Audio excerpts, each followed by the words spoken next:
The times में खुशामदीद।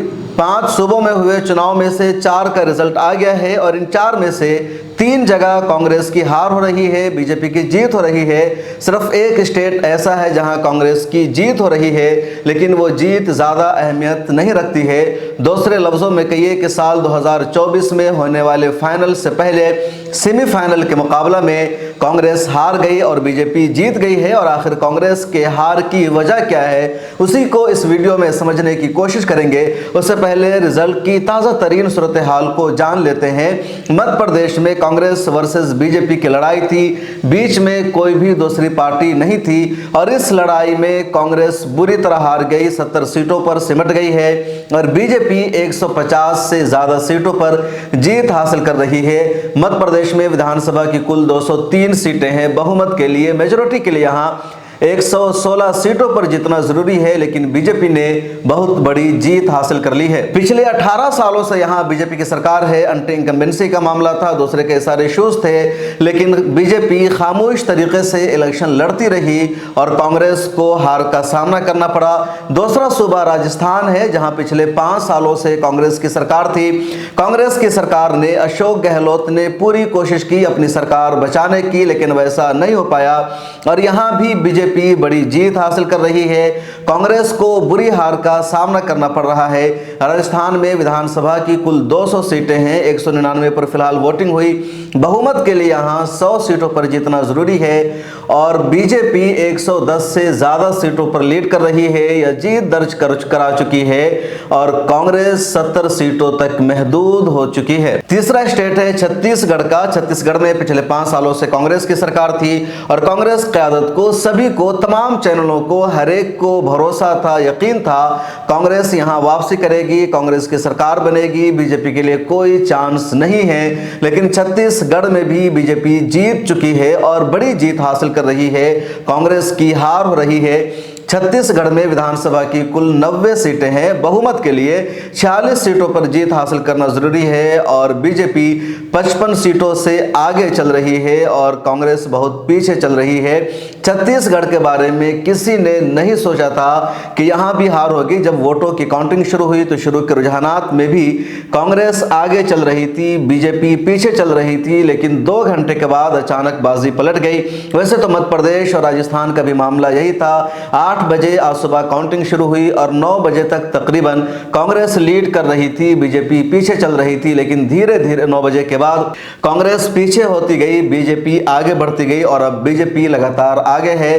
तेलंगाना एक ऐसा स्टेट है जहां मुकाबले में बीजेपी नहीं बल्कि बीआरएस यानी के सीआर थे, वहां कांग्रेस जीत रही है। तेलंगाना में कुल 119 विधानसभा की सीटें हैं। बहुमत के लिए तकरीबन 63-64 सीटों पर जीत हासिल करना जरूरी है और कांग्रेस बहुमत के आंकड़े के आसपास है। हो सकता है कि कांग्रेस को जरूरत पड़े और इस वक्त एमआईएम का किरदार अहम हो सकता है। ऑल इंडिया मजलिस इत्तेहादुल मुस्लिमीन ने तेलंगाना में यानी हैदराबाद में कुल 9 उम्मीदवार अपने उतारे थे और 9 में से 7 सीटों पर एमआईएम की जीत यकीनी बनती नजर आ रही है। जो एक और अहम खबर है कि तेलंगाना में भी बीजेपी 1 सीट से बढ़कर अब 7 सीटें जीत रही है, जो बीजेपी के लिए गुड न्यूज है। मध्य प्रदेश में कांग्रेस ने सिर्फ 2 मुसलमानों को टिकट दिया था और उन दोनों ने जीत हासिल कर लिया है। राजस्थान में 5-6 मुसलमानों को जीत मिल रही है। जयपुर में तकरीबन सभी मुसलमानों ने जीत हासिल की है। मिजोरम का रिजल्ट अभी नहीं आया है। मिजोरम में वोटों की काउंटिंग कल यानी 4 दिसंबर को होगी, लेकिन वहां बीजेपी और कांग्रेस दोनों में से किसी की जीत नहीं हो रही है। अब सबसे बड़ा सवाल यह है कि कांग्रेस जो इलेक्शन की पूरी तैयारी कर चुकी थी, कांग्रेस ने इंडिया अलायंस की मीटिंग करना बंद कर दिया। अपने तमाम अलायंस साथियों को, इत्तेहादी नेताओं को भी इन स्टेट के इलेक्शन में अहमियत नहीं दी। कांग्रेस को यकीन था कि हमारी जीत होगी। मध्य प्रदेश का सबसे ज्यादा कांग्रेस को भरोसा था, लेकिन कांग्रेस मध्य प्रदेश में बुरी तरह हार गई। अब इनके हारने की वजह क्या है, आगे हम हारने की वजह बताने जा रहे हैं। लेकिन अगर आपको कोई वजह समझ में आती है, आपके जहन में कुछ है, तो कमेंट सेक्शन में जरूर लिखें। फिलहाल कांग्रेस के हार की जो वजह बताई जा रही है इन तीनों राज्यों में, और इन तीनों राज्यों में कांग्रेस की हार बहुत अहम है, तो उसकी वजह पहले ये बताई जा रही है कि राजस्थान में कांग्रेस की हार हुई है, अंदरूनी लड़ाई की वजह से सचिन पायलट का ग्रुप अलग काम कर रहा था, अशोक गहलोत अलग काम कर रहे थे। पिछले कई मरतबा से सचिन पायलट चीफ मिनिस्टर बनना चाहते हैं, लेकिन कांग्रेस हाईकमान की तरफ से हमेशा अशोक गहलोत को ही चीफ मिनिस्टर की कुर्सी सौंपी जाती है। तो अंदरूनी इख्तलाफ कई मरतबा उभरा था, दबा था, लेकिन अब कहा जा रहा है कि इलेक्शन में भी अंदरूनी इख्तलाफ था और इसी वजह से बीजेपी की जीत हुई और कांग्रेस की वहां हार हुई है। मध्य प्रदेश में हार की वजह बताई जा रही है कमलनाथ का अहंकार, तकब्बुर और गुरूर। मध्य प्रदेश को लेकर के सिर्फ कमलनाथ नहीं बल्कि पूरी कांग्रेस पार्टी में तकब्बुर आ गया था, अहंकार आ गया था। कांग्रेस को लग रहा था हम आसानी के साथ जीत रहे हैं। कमलनाथ ने धीरेंद्र शास्त्री से भी मुलाकात की थी, हिंदुत्व के रास्ते पर चलना शुरू कर दिया था, आरएसएस के एजेंडे को कमलनाथ ने फॉलो करना शुरू कर दिया था। कमलनाथ जो चीफ मिनिस्टर रह चुके हैं कांग्रेस के और इस मर्तबा भी वो चीफ मिनिस्टर बनते, मध्य प्रदेश कांग्रेस को सदर भी है, तो उन्होंने अपने दम पर इलेक्शन लड़ना शुरू कर दिया, तकब्बुर और गुरूर का सहारा लिया। उनके साथ जो अलायंस वाली पार्टियां थी, अखिलेश यादव और दूसरे लीडर्स, उन्होंने कहा कि मध्य प्रदेश में कुछ सीटें हमको भी दी जाए, लेकिन इन सबको भी सीटें देने से इनकार कर दिया। इंडिया अलायंस की मीटिंग तक कांग्रेस ने करना बंद कर दिया। कांग्रेस को लगा कि जब हम इलेक्शन जीत जाएंगे इन राज्यों में तब सीट शेयरिंग पर बात करेंगे, इंडिया अलायंस की बैठक बुलाएंगे ताकि ज़्यादा से ज़्यादा हमें कामयाबी मिले। लेकिन इसी तकब्बुर और गुरूर की वजह से कांग्रेस को मध्य प्रदेश में झटका लगा है। ये आम लोगों का कहना है कि मध्य प्रदेश के हवाले से कांग्रेस ओवर कॉन्फिडेंस का शिकार थी। कुछ लोगों ने अपने ट्विटर हैंडल पर यहाँ तक लिखा है कि कमलनाथ ने कांग्रेस के हाईकमान से कह दिया था आपको मैदान पर आने की जरूरत नहीं है, आपको रैलियां करने की जरूरत नहीं है, हम अकेले संभाल लेंगे, आरएसएस का आशीर्वाद हमारे साथ है। कमलनाथ के कई करीबी नेताओं ने मुझसे यहां तक कहा कि इस मर्तबा अडानी और अंबानी का भी कमलनाथ के सर पर हाथ है, उनको उनका पूरा सपोर्ट मिल रहा है, आरएसएस से सेटिंग हो गई है, धीरेंद्र शास्त्री पूरा काम कर रहे हैं, इसलिए कमलनाथ पक्का चीफ मिनिस्टर बनेंगे, कांग्रेस की सरकार यकीनी है। और इस गुरूर का नतीजा यह है कि 203 विधानसभा सीटों में कांग्रेस सिर्फ 70 सीटों पर महदूद हो गई है और बीजेपी 150 से ज्यादा सीटें हासिल कर रही है। ये तो स्टेट की कहानी, लेकिन सबसे अहम छत्तीसगढ़ के हवाले से लोगों का कहना है कि कांग्रेस ने वहां काम कराया है, बघेल ने किसानों का दिल जीता है, आदिवासियों का दिल जीता है। हालांकि अभी तक जो डेटा सामने आया है उस डेटा के मुताबिक आदिवासी इलाकों में कांग्रेस को अच्छा खासा वोट मिला है, बीजेपी को वोट नहीं मिल सका है। लेकिन इन सब के बावजूद भी कांग्रेस ने काम नहीं कराया। फिर वहाँ भी हिंदुत्व की जादू, यानी वहाँ भी हिंदुत्व के नज़रिए पर लोगों ने वोट किया है। फैसला करना मुश्किल है। छत्तीसगढ़ के लोकल तज्जियाकारों से सिलसिले में बातचीत होगी तभी मैं आपको सही सूरत हाल बता पाऊंगा। लेकिन राजस्थान और मध्य प्रदेश की सूरत हाल सामने है। एक और बड़ी वजह जो भरकर सामने आई है वो ये कि मध्य प्रदेश और राजस्थान में कांग्रेस ने मुसलमानों को उनकी आबादी के एतबार से टिकट नहीं दिया, जिसकी वजह ये थी कि कई जगह मुसलमानों ने बगावत की, वो खुद इलेक्शन लड़ने लगे और उसकी वजह से भी बीजेपी की जीत हुई, कांग्रेस की हार हुई। कई जगह पर बीएसपी की वजह से, समाजवादी पार्टी की वजह से या चंद्रशेखर आजाद की आजाद समाज पार्टी की वजह से, दूसरे उम्मीदवारों की वजह से कांग्रेस की हार हुई है, बीजेपी की जीत हुई है।